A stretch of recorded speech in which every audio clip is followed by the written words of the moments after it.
ꯑꯗꯨꯒ ꯁꯤꯒꯤꯁꯦ ꯑꯩꯈꯣꯏ ꯇꯥꯏꯞ ꯇꯧꯔꯅꯤ ꯏꯆꯝ ꯆꯝꯅ ꯇꯥꯏꯞ ꯇꯧꯔꯅꯤ ꯗꯦꯠꯁꯤ ꯇꯥꯏꯞ ꯇꯧꯔ ꯃꯇꯨꯡꯗ IPN ꯍꯥꯏꯕꯅꯤ 11/2025 ꯍꯥꯏꯕꯅꯤ ꯑꯗꯨꯒ ꯁꯤꯒꯤ ꯂꯩꯔꯤꯕ ꯄꯣꯠꯁꯦ ꯑꯍꯥꯟꯕꯗ ꯅꯣꯏꯅ ꯗꯤꯖꯥꯏꯟ ꯁꯦꯝꯕꯁꯤ ꯀꯣꯟꯅ ꯁꯦꯝꯃꯣꯕ ꯅꯣꯏꯅ ꯇꯥꯏꯞ ꯇꯧꯕꯗꯨ ꯀꯟꯇꯤꯅ꯭ꯌꯨ ꯇꯧꯕꯀꯣ ꯍꯥꯏꯕꯗꯤ ꯑꯦꯛꯖꯥꯝꯄꯜ ꯁꯤ ꯑꯩꯅ ꯁꯤ ꯀꯟꯇꯤꯅ꯭ꯌꯨ ꯇꯥꯏꯞ ꯇꯧꯔꯦ ꯑꯗꯨꯏꯗꯨꯒ ꯅꯈꯣꯏꯅ ꯉꯁꯥꯏꯒꯤ ꯁꯤ ꯂꯥꯏꯟ ꯑꯃ ꯏꯕ ꯂꯣꯏꯕꯒ ꯅꯣꯏꯅ ꯏꯟꯇꯔ ꯅꯝꯒꯅꯨ ꯑꯣꯇꯣ ꯃꯁꯥ सिगी अमका ओके सी कंटिन्यू एक लाइन नत्तबिना वन लाइन अमखत नत्तबिना सदी इंटर नंबर अमा चंगे से 2025 लोरे इंटर नमो फ्रॉम अमका इरो अदु कोमा अबो इंटर नमो अदगा सी ममिंग इरो नोय इसागी अदुगा इंटर नमो सीजी मथंगदा सिगी एड्रेस सी इबु लाइन से म लोरकांदा सी लोरकांदा इंटर नमो सिल्चर एग्जाम पिन कोड नंबर डॉट सी इबु लोर मतंग नमका इंटर नमो मथंगदा मोबाइल नंबर लेरेको मोबाइल नंबर से इरे अमका इंटर नमो मथंग ईमेल इरे इंटर नमो से इंटर नमो अदि मतंग दा टू लाम का लाओ टू जी युकान कोमा हाबने कोमा हाबगे इंटर नमो को मथंग दा ममिंग इराने श्री अखोइन ममिंग दु खंग वबतागदी इगदरबदो श्रीनी श्रीमतीनी मैडम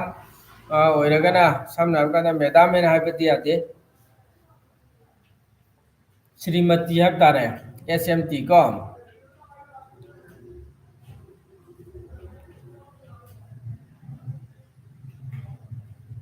श्रीमती को श्रीमती अदो मेने इरानी मथंग सब्जेक्ट इरानी मैडम होबतागदी डियर मैडम हाइब तारे अदुबो अदो यामतेक्ति आइन हाइडिंग बथि नोक्सु नोनिंगबा वहाइददि को अदो मिस ओरगदि डियर मिस काइना याम हार नुको यामना बेरा लैबनि सि मतमसि याम बेरा नि डियर मिस काइदि सोइ खिदना मका अदना मैडम दबदि केसु काइदे डियर मैडम मेन हाइबदो अदो कनागुमदि कंफ्यूज चतबे यावे मिस्ता मिस काइने सिलुबि यावने डियर मिस येना अदि इगनो लोइमा मैडम हापदमि को छखन बने डियर मिस ति बिया दे सोइ खिनि को अदु म खंजिलसे अदुगा सि अखोइना लौरिबो फोन साइज से ग्राइदगिनो करी साइज नो सि म खंगो सि खंगनाङै हारगा लैसि कम पोजीशन नो अलाइनमेंट सि राइट अलाइनमेंट नि को मथक्ता होम द चंगो होम द चंगो कांदा राइट अलाइनमेंट क्लिक तब कांदा सिगिसे राइट ओम द लेबो पुद लेखनी को alignment text to the right okay right text right control R नमगसु यारे कंट्रोल प्लस R प्लस हाइदि प्लस अमा ऑप्शन कीबोर्ड यार दु नम हाइबनते हाइबदि प्रेस तो मतम द सेम टाइम दा कहान मद कंट्रोल सिनम छल्लो प्लस सेन हाइब तागदि R सिनमो अदु कईगुम सि तो याब तागदि आहा हाइलाइट तम चागे नाग ना पुनिंगिबा लेफ्ट तो पुनिंगिबा राइट तो पुनिंगिबा वर्ड सिंगदो हाइलाइट तम चागे बसि एग्जांपल हजि हाइलाइट तरोसे अखोई लेफ्ट तो पूरा से बको हजि राइट तनी लेरिसि लेफ्ट तो पूरा तो कंट्रोल सि कीबोर्ड चंगनी कंट्रोल नंबर यहान बदा कंट्रोल नंबर तुंगदा L नंबर ने L नंबर मसाना सितो हजि L लाइन नंबर गांदा ने बा लेफ्ट लाइगिसि को सुमेन द नमका कंट्रोल R दा मका हलासि राइट को R मका सत्रे को मसाना अरगे मथंग नमका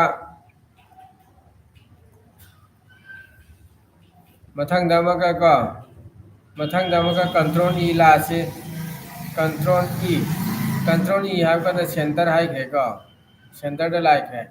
अदुगा जस्टिफाई द दिसि पोसे जस्टिफाई द थमसिया तगदि कंट्रोल J को तो जस्टिफाई द को अदा अखोइना हजि सिगी थमगदर से अखोइ कंट्रोल R द थमने कंट्रोल R हाइबदि अखोइना सेलेक्ट तौरिबा हाइलाइट तौरिबा कंटेंट दो अखोइना लेफ्ट राइट पुजिंग हाता लेफ्ट पुगे हागना कंट्रोल L राइट पुगे हागना कंट्रोल R अदुगा अखोइना करिगुंबा सेंटर द थमगे हागना कंट्रोल E अदु करिगुंबा अखोइना जस्टिफाई थमगे हागना कंट्रोल J हाबदि नकन अनि मक्सम मानना थमगे हातागदि समना हाबकाना सिर मखादा लेरिसे एग्जांपल सी जस्टिफाई ने बको से अखोइना टेप तौबगी सोमना कंदा लेटर इबिगी नियम ने अदुना सोमदा चंखिबनी से सोमना पुथोकपे केस काइदे तो सी जस्टिफाई को सोम जो मचिन मानरे लेफ्ट जो राइट जो अनि मग मचिन मानबसे सिने जस्टिफाई हर जी को सब मानबजी को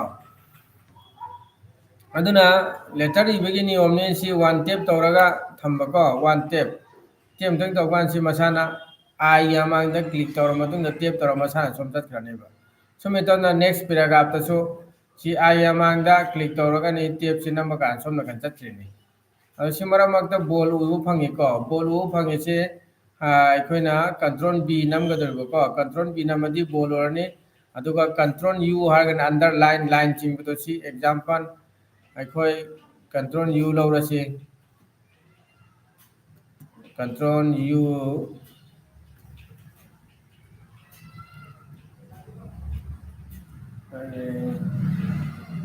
सी example सी control U लौरसी control U हर underline लाने अरेगी control I हर italic लाने को control B सी जो खंगे मरु होय नोइदा की सिंसिगी कम कम बस शॉर्टकट सिनगे आगे है बसिगी home दा चंगा home दा B से ball से हंजाक तारगदी control B means make the select text ball हाइबदी नाहना टेक्स्ट तो सिलेक्ट तौर मतुंगदा बॉल हंजाब तारगदी कंट्रोल कीबोर्ड तगी शॉर्टकट यामना लाइन नम्मगा को कंट्रोल पी नम्मगा शॉर्टकट नोइना कंट्रोल पी टिक एन नम्मगा को बॉल ओइरानी कंट्रोल आई नम्मगा को टिक एन नम्मगा कंट्रोल आई नम्मगा इटालिक ओइरानी कंट्रोल यू इन टिक एन नम्मगा अंडरलाइन ओइरानी अदु नुगाइत्रो हाइरादी नुगाइबने मे अदुना हाइरंगै तौरसे नोय हाइबदुनी आइना पामिसु नोय हाइरादे आइसु नुगाइदोनिको ससद हाइरो नोय हाइरकपा गाइरगे ओके अदुना से मथंग मनाउ नाइना फजना सि मुन्ना से अमा खंगागदि नोय लम लाइगदोनि अदुगिनि आइना खरा थुना थुना नोय द ताक्सिनद्रिसिको येंगो खांगेको सब्जेक्ट सिगिसरा से मथंग मथंग नमे टाइप तौरे सी लोइमक इंटर तौनी सी लोरकांदा मथंग द सब्जेक्ट अमका लौगे स्पेस तौरगा द सब्जेक्ट लौरनी अदुगा एप्लीकेशन इयरनी सेलेक्ट तौरगा बोल तौरिनी सिको नो एतागा सी सेलेक्ट तौरनी बोल से लौथोक जारे सुमे लेरेको अमका बोल तौरनी सिलेरे जानतारेको तो से सिगे अंतारेको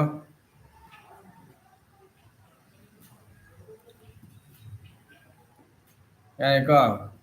मखोक्ति हल्लगा नमसिरो अदुगा अमु येंसिरो नोय ज्ञान दादबि यावरदि हाइरो